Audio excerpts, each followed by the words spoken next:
When I'm starting talks like this, I usually do a whole spiel about sustainability because a lot of people out there don't know what that is. This is a crowd that does know what it is, so I'll just do the 60-second crib note version, right? So just bear with me. We'll go real fast, fill in the blanks.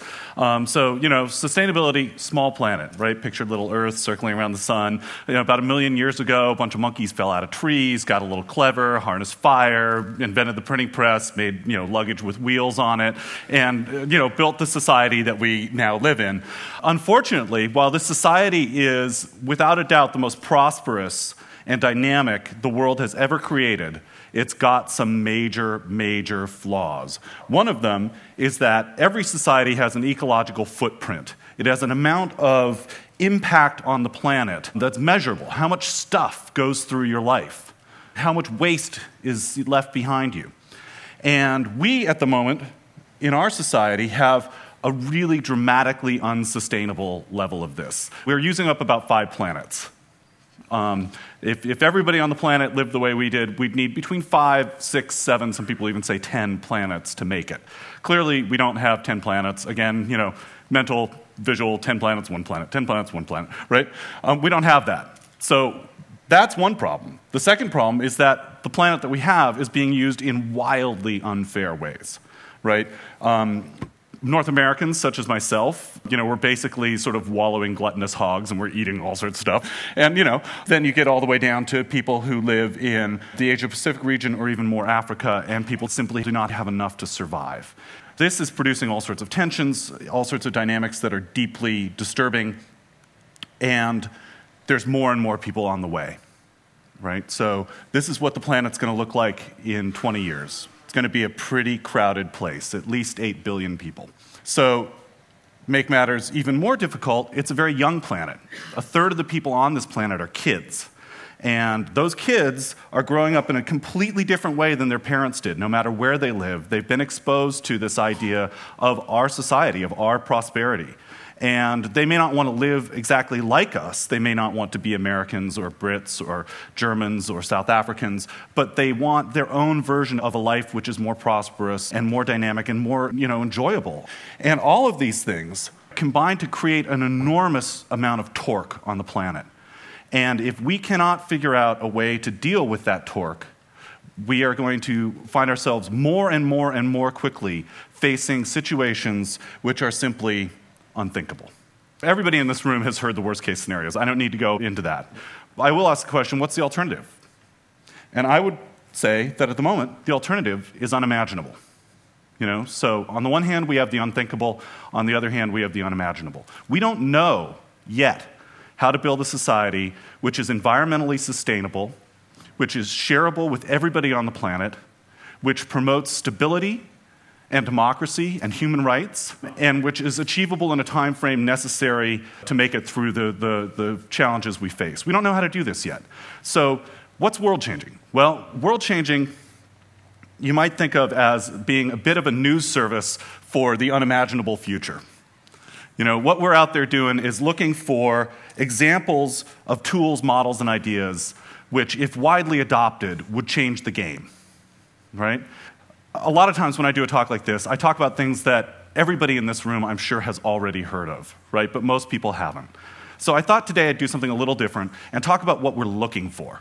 Rather than saying, rather than giving you tried and true examples, talk about the kinds of things we're scoping out. Give you a little peek into our editorial notebook.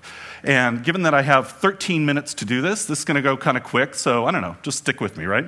So, first of all, what are we looking for? Bright green city. One of the biggest levers that we have in the developed world for changing the impact that we have on the planet is changing the way that we live in cities. We're already an urban planet. That's especially true in the developed world. And people who live in cities in the developed world tend to be very prosperous and thus use a lot of stuff. If we can change the dynamic by, first of all, creating cities that are denser and more livable. Here, for example, is Vancouver, which if you haven't been there, you ought to go for a visit. It's a fabulous city. And they are doing density, new density, better than probably anybody else on the planet right now. They're actually managing to talk North Americans out of driving cars, which is a pretty great thing. So you have density, you also have growth management. You leave aside what is natural to be natural. This is in Portland. That is an actual development. That land there will remain pasture in perpetuity. They've bounded the city with a line. Nature, city, nothing changes. Once you do those things, you can start making all sorts of investments. You can start doing things like transit systems that actually work to transport people in effective and reasonably comfortable manners, right? You can also start to change what you build. This is the Beddington Zero Energy Development in London, which is one of the greenest buildings in the world. It's a fabulous place. We're able to now build buildings that generate all their own electricity, that recycle much of their water, that are much more comfortable than standard buildings, use all natural light, etc., and over time, cost less. Green roofs. Bill McDonough covered that last night, so I won't dwell on that too much. But once you also have people living in close proximity to each other, one of the things that you can do is, as information technologies develop, you can start to have smart places. You can start to know where things are. When you know where things are, it becomes easier to share them. When you share them, you end up using less. So one great example is car share clubs, which are really starting to take off in the US, have already taken off in many places in Europe, and are a great example. If you're somebody who drives one day a week, do you really need your own car? Another thing that information technology lets us do is start figuring out how to use less stuff by knowing and by monitoring the amount we're actually using. So here's a power cord which glows brighter the more energy that you use, which I think is a pretty cool concept, although I think it ought to work the other way around, that it gets brighter the more you don't use. But there may even be a simpler approach. We could just relabel things. This light switch that reads on the one hand flash floods and on the other hand off. How we build things can change as well. This is a biomorphic building. It takes its inspiration in form from life. Many of these buildings are incredibly beautiful and also much more effective. This is an example of biomimicry, which is something we're really starting to look at a lot more for. In this case, you have a shell design which was used to create a new kind of exhaust fan, which is greatly more effective. There's a lot of this stuff happening. It's really pretty remarkable. I encourage you to look on World Changing if you're into it. We're starting to cover this more and more. There's also neobiological design, where more and more we are actually using life itself and the processes of life to become part of our industry. So this, for example, is hydrogen-generating algae. So we have a model in potential, an emerging model that we're looking for of how to take the cities most of us live in and turn them into bright green cities. But unfortunately, most of the people on the planet don't live in the cities we live in. They live in the emerging megacities of the developing world. And there's a statistic I often like to use, which is that we're adding a city of Seattle every 4 days, a city the size of Seattle, to the planet every 4 days. I was giving a talk about 2 months ago, and this guy who'd done some work with the UN came up to me and was really flustered, and he said, "Look, you've got that totally wrong. It's totally wrong. It's every 7 days." So we're adding a city the size of Seattle every 7 days, and most of those cities look more like this than the city that you or I live in. Most of those cities are growing incredibly quickly. They don't have existing infrastructure. They have enormous numbers of people who are struggling with poverty and enormous numbers of people who are trying to figure out how to do things in new ways, right? So what do we need in order to make a developing nation megacities into bright green megacities? Well, the first thing we need is we need leapfrogging. And this is one of the things that we are looking for everywhere. The idea behind leapfrogging is that if you are a person or a country who is stuck in a situation where you don't have the tools and technologies that you need, there's no reason for you to invest in last generation's technologies, right? That you're much better off, almost universally, looking for a low-cost or locally applicable version of the newest technology. One place we're all familiar with seeing this is with cell phones, right? All throughout the developing world, people are going directly to cell phones, skipping the whole landline stage. If there are landlines in many developing world cities, they're usually pretty crappy systems that break down a lot and cost enormous amounts of money, right? So I rather like this picture here. I particularly like the Ganesh in the background talking on the cell phone. So what we have increasingly is cell phones just permeating out through society. We've heard all about this here this week, so I won't say too much more than that, other than to say what is true for cell phones is true for all sorts of technologies. The second thing is tools for collaboration, be they systems of collaboration or intellectual property systems which encourage collaboration, right? When you have free ability for people to freely work together and innovate, you get different kinds of solutions, and those solutions are accessible in a different way to people who don't have capital, right? So, we have open source software, we have Creative Commons and other kinds of copyleft solutions, right? And those things lead to things like this. This is a telecentro in Sao Paulo. This is a pretty remarkable program using free and open source software, cheap sort of hacked together machines and basically sort of abandoned buildings, has put together a bunch of community centers where people can come in, get high-speed internet access, learn computer programming skills for free. And 250,000 people every year use these now in Sao Paulo. And those 250,000 people are some of the poorest people in Sao Paulo. I particularly like the little Linux penguin in the back. So one of the things that that's leading to is a sort of Southern cultural explosion. And one of the things we're really, really interested in at World Changing is the ways in which the South is re-identifying itself and re-categorizing itself in ways that have less and less to do with most of us in this room. So it's not, Bollywood isn't just answering Hollywood. Right? Brazilian music scene isn't just answering the major labels. It's doing something new. There's new things happening. There's interplay between them. And, you get amazing things like, I don't know if any of you have seen the movie City of God.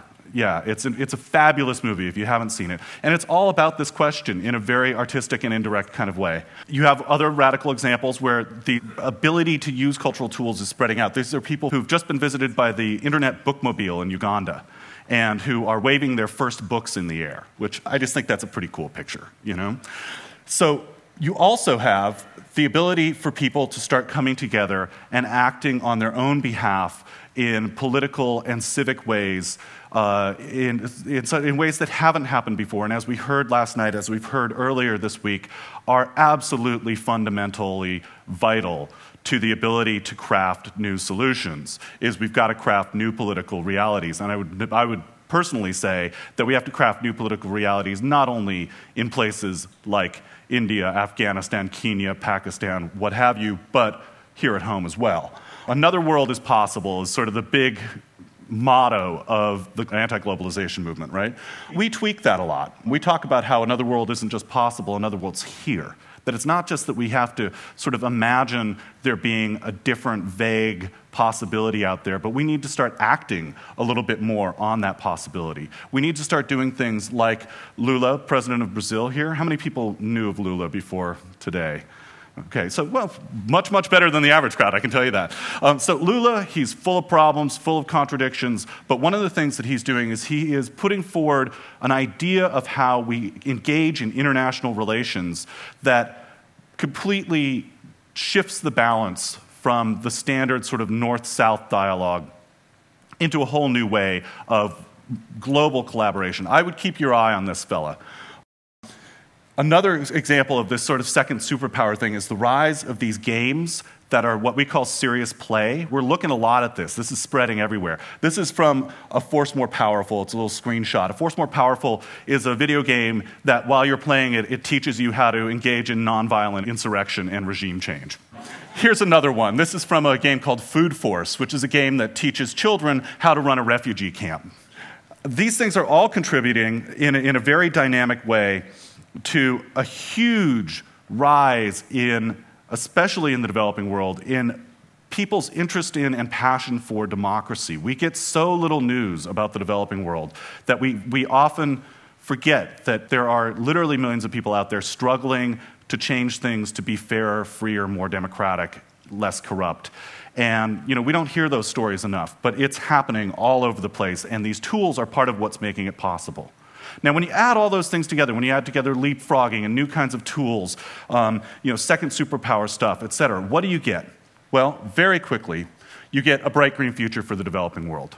You get, for example, green power spread throughout the world. This is a building in Hyderabad, India. It's the greenest building in the world.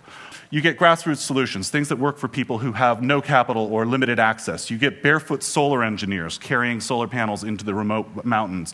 You get access to distance medicine. These are Indian nurses learning how to use PDAs to access databases that have information that they don't have access to at home in a distant manner.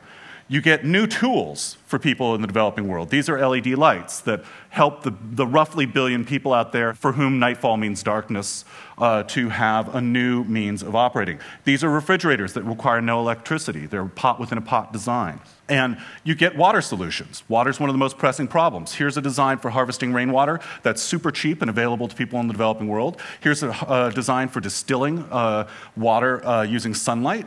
Here's a fog catcher, which if you live in a moist jungle-like area will distill water from the air that's clean and drinkable.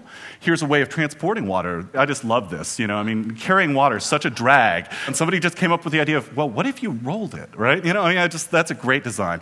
This is a fabulous invention, Life Straw. Basically, you can suck any water through this and it will become drinkable by the time it hits your lips. So, people who are in desperate straits can get this. This is one of my favorite world-changing kinds of things ever. This is a merry-go-round invented by the company Roundabout, which pumps water as kids play. Yeah, seriously, give that one a hand. It's pretty great. So, and the same thing is true for people who are in absolute crisis, right? We're expecting to have upwards of 200 million refugees by the year 2020 because of climate change and political instability. How do we help people like that? Well, there's all sorts of amazing new humanitarian designs that are being developed in collaborative ways all across the planet. Some of those designs include models for acting, such as new models for village instruction in the middle of refugee camps, new models for pedagogy for the displaced. And we have new tools. This is one of my absolute favorite things anywhere. Does anyone know what this is? Exactly. This is a landmine detecting flower. If you are living in one of the places where the roughly 500 million unaccounted for mines are scattered, you can fling these seeds out into the field, and as they grow up, they will grow up around the mines, their roots will detect the chemicals in them, and where the flowers turn red, you don't step. Yeah, so seeds that could save your life, I also love it because it seems to me that the tools we use to change the world ought to be beautiful in themselves. That it's not just enough to survive. We've got to make something better than what we've got. And I think that we will. Just to wrap up, in the immortal words of H.G. Wells, I think that better things are on the way. I think that, in fact, all of the past is but a beginning of a beginning. All that the human mind has accomplished is but the dream before the awakening. I hope that that turns out to be true. The people in this room have given me more confidence than ever that it will. Thank you very much.